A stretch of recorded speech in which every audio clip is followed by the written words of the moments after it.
Welcome to Old Testament History, Chapter 3, Session 5B, Jabal Lawz, Part 2. So now we are at the mountain where the law was given. When Larry Williams and Bob Cornuck went there, they risked their lives. They snuck onto the mountain, past chain-link fences strung with barbed wire, posted with keep out signs, under the cover of darkness, with night vision goggles, and avoided the armed guards. I used to do some computer work, repairing Sony laptops, and I got a contract once to repair a PC for a student at college in Indianapolis. So I knocked on the dorm door, and here a beautiful Muslim woman came to the door. She was wearing her hijab. I introduced myself as her computer repairman, and while I was working on her computer, like I always do, I engaged people in conversation, and I asked her questions about this site. And I said, "Do you know Jabal Lawz, Jabal Moshe, the mountain of Moses?" And to my surprise, she said yes. She said, "It's common knowledge among us." And I said, "Well, we in the West don't even know about this." Then I asked her, "Do you know why it's off limits to strangers and has a barbed wire fence around it?" And without a moment's delay, she said, "We don't want people to worship it." Okay, so that's why they've hidden it. However, I'm glad to say that because of the work of Larry Williams and Bob Cornuck and others who have gone there and survived, Saudi Arabia has now opened up the site to tourism just in the past couple months. John Somerville, who has led many Bible Lands tours, was in the inaugural group who went there. And I'm believing that he had a say in helping shape the nature of the tours to come. And now you can go online and book tours there to the Mountain of Moses in Saudi Arabia, and you can see in person the things that I've been teaching about. So here on the chart is the map from the previous session, and down at the bottom of the Sinai Peninsula is where the Straits of Tiran are. That's where the crossing was. This is Steve Rudd's work, and you see where the red line goes. So it goes down after they crossed, and then it comes back up, and then you can see Lawz there, Mount Sinai, Horeb, and that's where it is there in Saudi Arabia. And so now I am blessed to say they have opened it up, and you can go online and you can book tours. Wow. Really something. So anyway, Jethro, the priest of Midian, Moses' father-in-law, in Exodus 18:1, heard of all that God had done for Moses and for Israel, his people, and that the Lord had brought Israel out of Egypt. And Jethro, Moses' father-in-law, took Zipporah, Moses' wife, after he had sent her back, and her 2 sons, of which the name of the one was Gershon, for he said, "I've been in an alien, strange land." And the name of the other was Eleazar, for the God of my father said, "He was mine help, and delivered me from the sword of Pharaoh." And Jethro, Moses' father-in-law, came with his sons and his wife unto Moses in the wilderness, where he encamped at the Mount of God. Remember how Moses at the inn was attacked on his way to Egypt? And so he decided to send his wife and 2 sons back home with his father-in-law because it was safer for them there. And so now they get reunited as a family. In Exodus 18:6, and he said to Moses, I, thy father-in-law Jethro, am come unto thee, and thy wife, and her 2 sons with her. And Moses went out to meet his father-in-law, and did obeisance. He bowed and kissed him, and they asked each other of their welfare, and they came into the tent. And Moses told his father-in-law all the Lord had done unto Pharaoh and to the Egyptians for Israel's sake, and all the travail that had come to them upon the way, and how the Lord delivered them.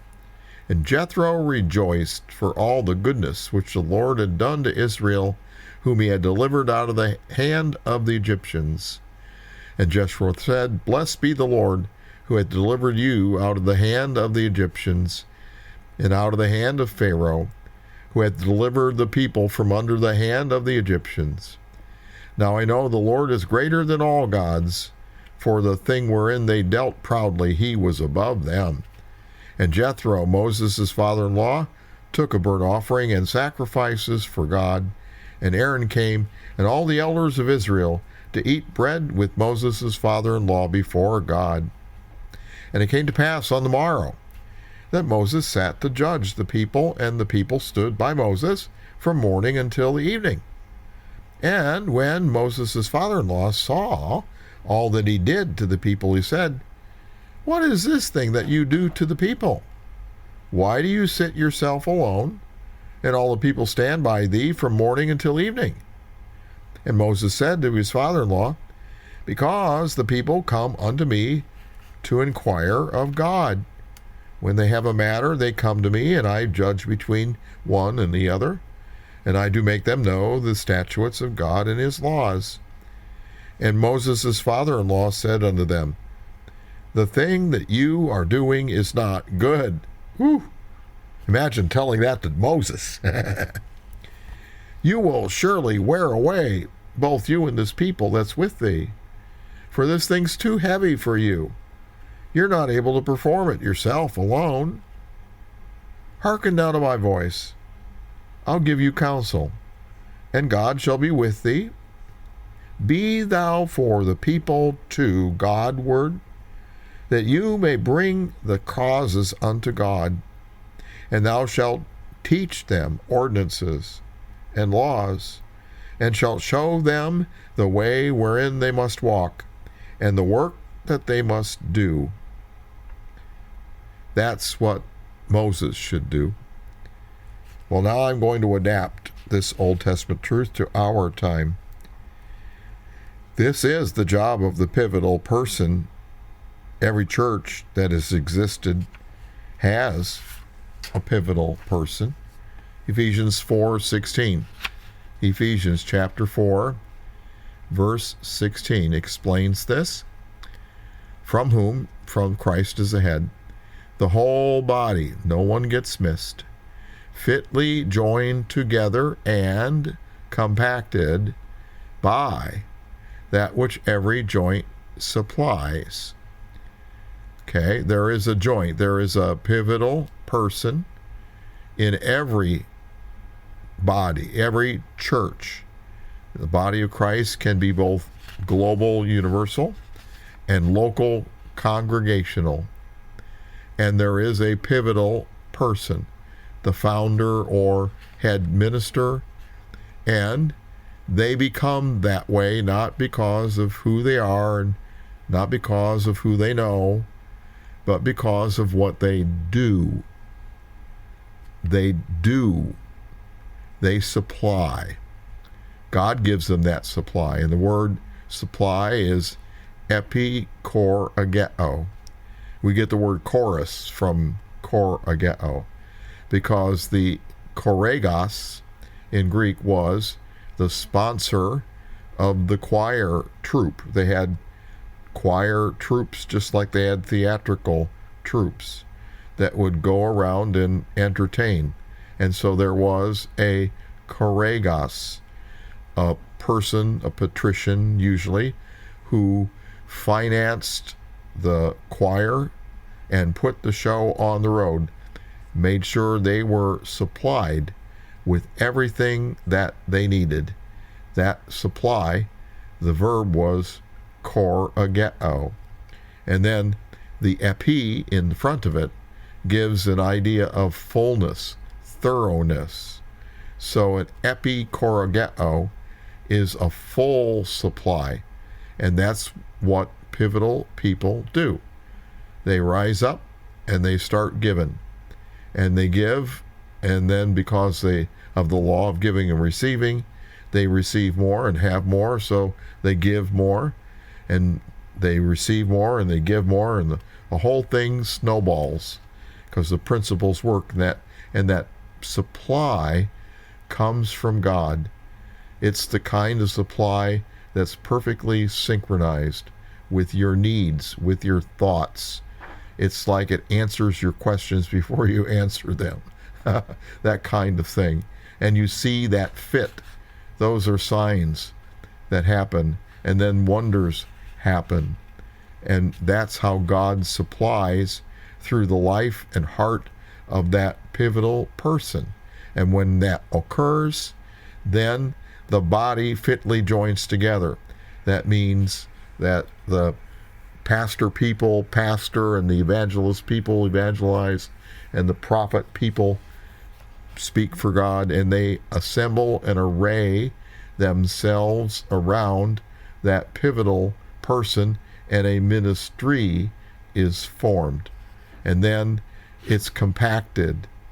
People unify in love, and they become intertwined.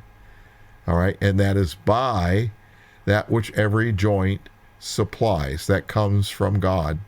But it's not just a one-man or a one-woman show, because it is according to the effectual working in the measure of every part. Everyone is part. Everyone is important. It's the whole body that we work together, and then it makes increase unto the body, unto the edifying of itself in love. That is how it works today. But it's the same kind of thing, where that leader, be thou for the people to Godward, that you may bring the causes unto God, and thou shalt teach them ordinances and laws, shall show them the way wherein they must walk, and the work that they must do. That's it in a nutshell. Now, every church ought to have and should have someone like that it's built around. People often think that their churches are organizations ordained by God. However, since the word of reconciliation and the ministry of reconciliation have been committed to men, churches are organizations of men. All right? Fallible men. It's remarkable that among the 7 church types that were described in the book of Revelation, chapter 2 and 3, that there is no ideal church. Even the Philadelphia church has little strength. But in Revelation 2 and 3, it is apparent that the Lord is active in them all, even the dead church. And there are still some there that they will walk with him in white. So we have no right to look down our nose at any of those organizations, because someone is there doing God's will. Wow. Lord is active in them all. Now, let me just ask one question. Does God answer their prayers? I don't think I need to say anything more. So, they are our brothers. And just because they don't know or practice the same things you and I do, doesn't make them any less. And one day, after we're gathered, We're all going to know as we are known, and all the stuff we thought was so special will be moot. They are just as moral as we. They love God just as much as we do. They want to be right as much as we do. Okay, so we need to treat them like brothers with respect. Enough said. Anyway, Exodus 18:21. Here's more advice Jethro gave Moses. Moreover, thou shalt provide out of all the people able men, such as reverence God, men of truth, hating covetousness, and place such over them to be rulers of thousands and rulers of hundreds, rulers of fifties, and rulers of tens. That's the criteria for genuine leadership. Men of truth, reverencing God, hating covetousness. And of course, today, since the Spirit has been poured out upon all flesh, and your daughters and your slaves too shall prophesy. It's not just men of truth, it's women too. That's the criteria for genuine leadership. Verse 22, and let them judge the people at all seasons, and it shall be that every great matter they shall bring unto thee, but every small matter they shall judge. So shall it be easier for yourself, and they shall bear the burden with thee. If thou shalt do this thing, and God command thee so, then thou shalt be able to endure, and all this people shall go to their place in peace. So Moses hearkened unto the voice of his father-in-law, and did all that he had said. And Moses chose able men out of all Israel, made them heads over the people, rulers of thousands, rulers of hundreds, rulers of fifties, and rulers of tens. And they judged the people at all seasons. The hard causes they brought unto Moses, but every small matter they judged themselves. Wow. In the New Testament, the criteria for leadership is developed further. Look at 1 Timothy chapter 3. Reverend Ed Horney taught about this in the One Body class. 1 Timothy chapter 3, verse 1. This is a true saying. If man desire the office of a bishop, he desires a beautiful thing. A bishop then must be blameless, the husband of one wife, vigilant, sober, of good behavior, given to hospitality, and apt to teach. Those are the criteria for a bishop, a leader of an area, all right? Not given to wine, no striker, not somebody that talks back all the time, not greedy of filthy lucre, of gain, but patient, not a brawler, a fighter, not covetous, one that rules well his own house, having his children in subjection with all gravity. Because if a man know not how to rule his own house, how shall he take care of the church of God? Not a novice, lest being lifted up with pride he fall into the condemnation of the devil, because that's what happened to the adversary.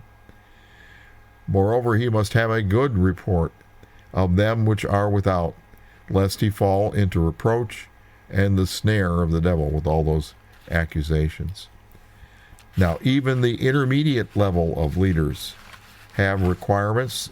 Verse 8, likewise must the deacons, the intermediate level, people in charge of projects or meetings or jobs within the church. The deacons must be grave, not double-tongued, say one thing to one person and another thing to another person. No, they say the same thing. Not given to much wine, not greedy of filthy lucre. And look at verse 9. Holding the mystery of the faith in a pure conscience. So even the deacons need to know the mystery of the faith. Now we know what that is. That's the great secret, the great mystery, and it's a lot more than just Christ in you, and the Gentiles are fellow heirs and of the same body and partakers of the promise. There's all those different portions of the great mystery. Those are in a lot of my classes.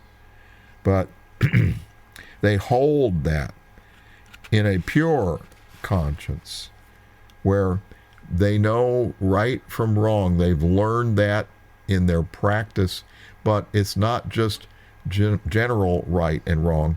It is right and wrong with reference to the great mystery and how we're in one body and fellow heirs and all those other things that are part of the great mystery, like 1 Timothy 3:16 lists. So, verse 10, and let these also be first proved. Then let them use the office of a deacon, having been found blameless. Even so must their wives be grave, not slanderers, be sober, faithful in all things. Let the deacons be husbands of one wife, ruling their children and their own houses well.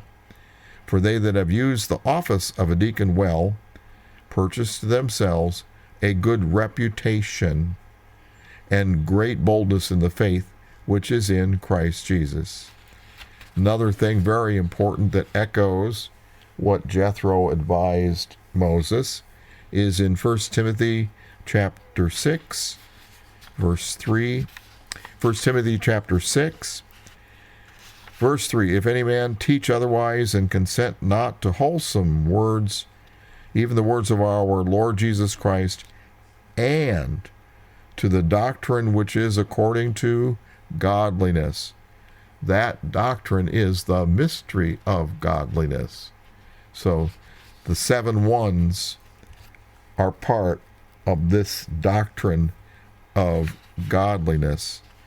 So those are the wholesome words, the words of our Lord Jesus Christ, and the 7 ones, the great mystery and all of its facets. If he's not that way, then verse 4, he's proud and knows nothing, but doting about questions and strifes of words, whereof comes envy and strife and railings and evil surmisings, perverse disputings of men of corrupt minds, and destitute of the truth. Look at this one. Supposing that gain is godliness. From such withdraw yourself. But godliness with contentment, and that contentment means living with what you have and being satisfied with that. Godliness with contentment is great gain, because we brought nothing into this world, and it's certain we can't carry anything out. And having food and raiment, let us be therewith content.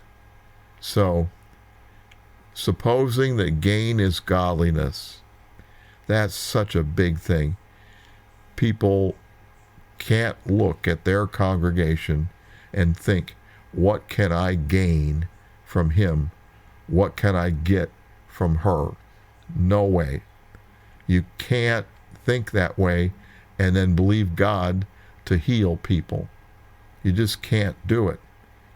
You have to be pure-hearted, because, I mean, he who dies with the most stuff does not win. So I'm just wonder about some of these people who say they're leaders of the church and have millions of dollars worth of cars and mansions and all this other stuff. So let him who will be the greatest among you be the greatest servant. I wonder who said that. Anyway, back at the mountain, here they are in Exodus 19:1. In the 3rd month, when the children of Israel were gone forth out of the land of Egypt, the same day they came into the wilderness of Sinai. So now it's the 3rd month. And they were departed from Rephidim, and were come to the desert of Sinai, and pitched in the wilderness, and there Israel camped before the mount. And Moses went up unto God. This was the same mount that the burning bush was on.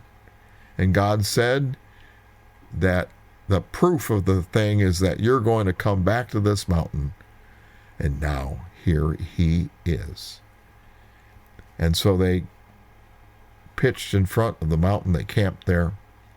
And Moses went up unto God, and the Lord called unto him out of the mountain, saying, Thus shalt thou say to the house of Jacob, and tell the children of Israel, You've seen what I did to the Egyptians, and how I bare you on eagle's wings, and brought you unto myself.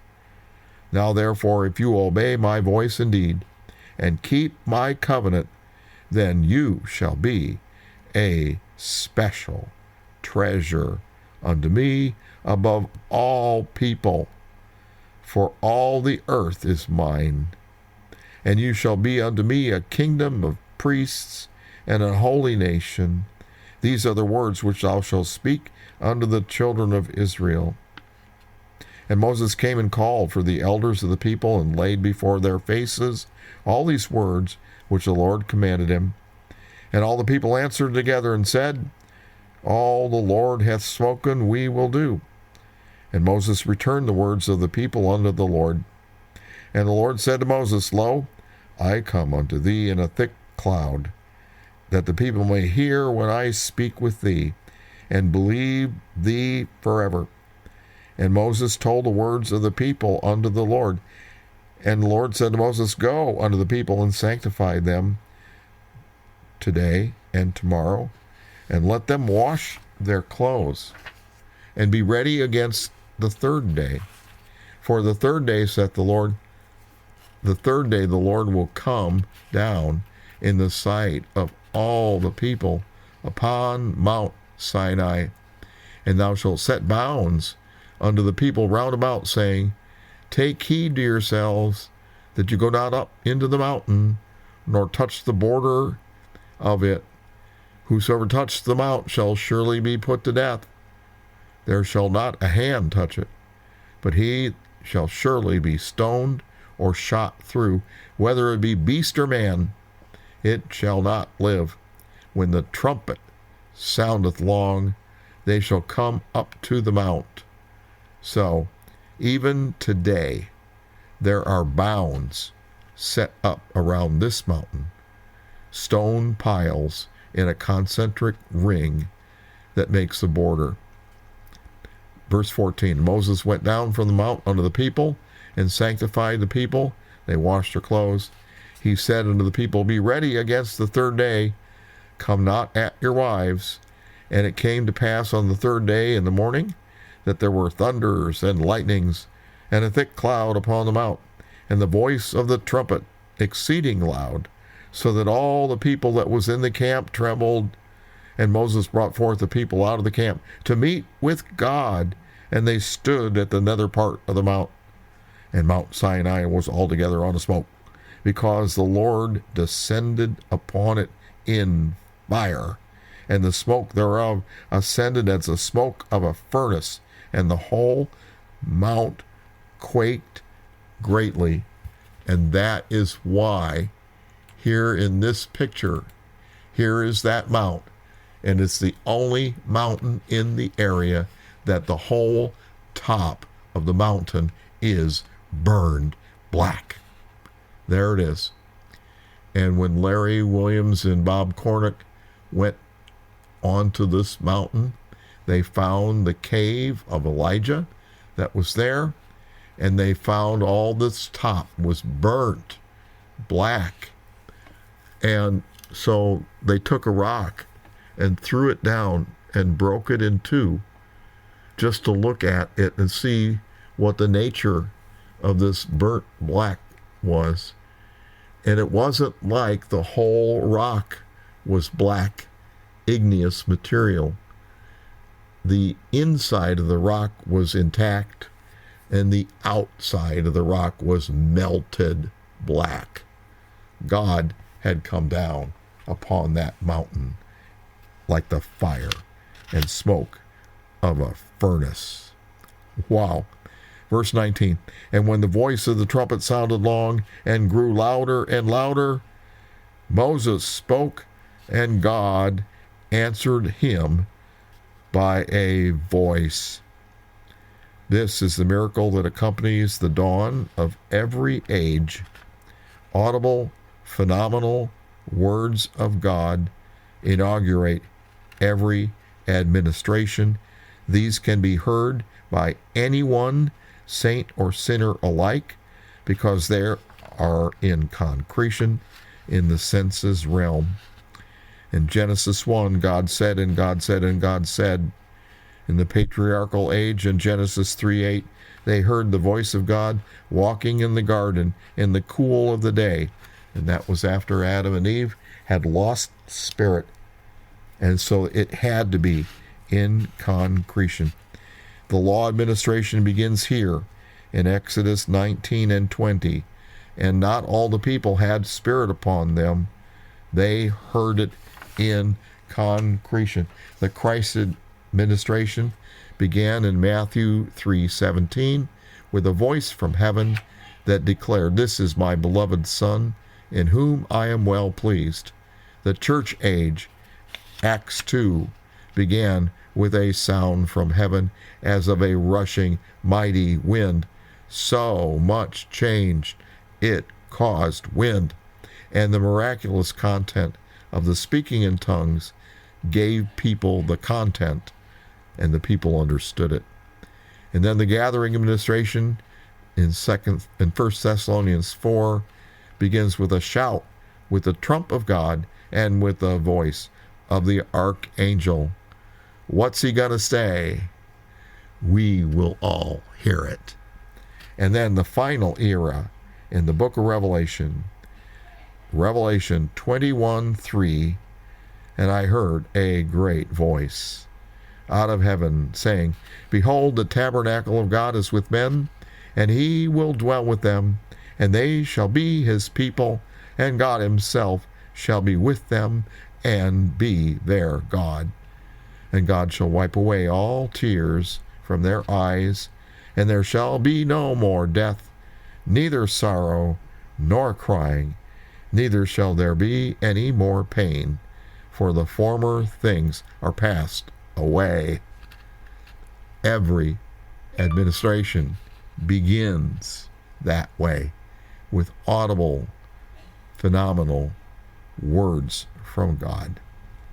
Back to Exodus chapter 19, verse 20. And the Lord came down upon Mount Sinai on top of the mountain, and the Lord called Moses up to the top of the mount. And Moses went up. And the Lord said to Moses, "Go down, charge the people, lest they break through unto the Lord to gaze, and many of them perish. And let the priests also, which come near unto the Lord, sanctify themselves, lest the Lord break forth upon them." And Moses said unto the Lord, "The people cannot come up to Mount Sinai, for thou chargest us, saying, Set bounds about the mount, and sanctify it. And the Lord said unto him, Away, get thee down, and thou shalt come up again, thou and Aaron with thee. But let not the priests and the people break through to come up to the Lord, lest he break forth upon them." So Moses went down unto the people, and spake unto them. Then this is what the voice from heaven said. Exodus 20, verse 1. And God spake all these words: "I am the Lord thy God, which have brought thee out of the land of Egypt, out of the house of bondage." Like a huge loudspeaker from the mountain. "Thou shalt have no other gods before me. Thou shalt not make unto thee any graven image, nor any likeness of anything that is in heaven above, or that is in earth beneath, or that is in the water under the earth. Thou shalt not bow down thyself to them, nor serve them. For I, the Lord thy God, am a jealous God, visiting the iniquity of the fathers upon the children unto the third and fourth generation of them that hate me, and showing mercy unto thousands of them that love me and keep my commandments. Thou shalt not take the name of the Lord thy God in vain, for the Lord will not hold him guiltless that takes his name in vain. Remember the Sabbath day, to keep it holy. 6 days shalt thou labor and do all thy work, but the seventh day is the Sabbath of the Lord thy God. In it thou shalt not do any work, thou, nor thy son, nor thy daughter, nor thy manservant, nor thy maidservant, nor thy cattle, nor thy stranger that is within thy gates. For in 6 days the Lord made heaven and earth, the sea, and all that in them is, and rested the seventh day. Wherefore the Lord blessed the Sabbath day, and hallowed it. Honor thy father and thy mother, that thy days may be long upon the land which the Lord thy God giveth thee. Thou shalt not kill. That's Strong's number 7523, which means murder, to slay with premeditation. Doesn't say kill. Thou shalt not murder. Thou shalt not commit adultery. Thou shalt not steal. Thou shalt not bear false witness against thy neighbor. Thou shalt not covet thy neighbor's house. Thou shalt not covet thy neighbor's wife, nor his manservant, nor his maidservant, nor his ox, nor his ass, nor anything that is thy neighbor's. And all the people saw the thunderings, and the lightnings, and the noise of the trumpet, and the mountain smoking. And when the people saw it, they removed and stood afar off, and they said to Moses, you speak to us, and we'll hear, but let not God speak to us, lest we die. They heard that from the top of the mountain. Wow. Now, some critics try to diminish this great thing by saying that Moses had copied the code of Hammurabi and adapted it. Well, this is not true. Hammurabi's code did contain laws, but they were tilted to favor the rich and the powerful. God's law is just. I'm going to read to you something I got off the internet about Hammurabi's code. That code indeed contains humane regulations, such as those clauses which treat freeing a captive, which excuse a man from the payment of his taxes when his harvest has failed, which protect one in bondage for debt against ill treatment, which limit the right to dispose of goods given in security for debt. But the humanity of these provisions is outweighed by regulations such as those dealing with legally organized prostitution, or were with the conditions of the wine shop in which evil people assembled, and typical cases mentioned of outrageous cruelty towards animals in Hammurabi's code, all which clauses evidence a low plane of morality.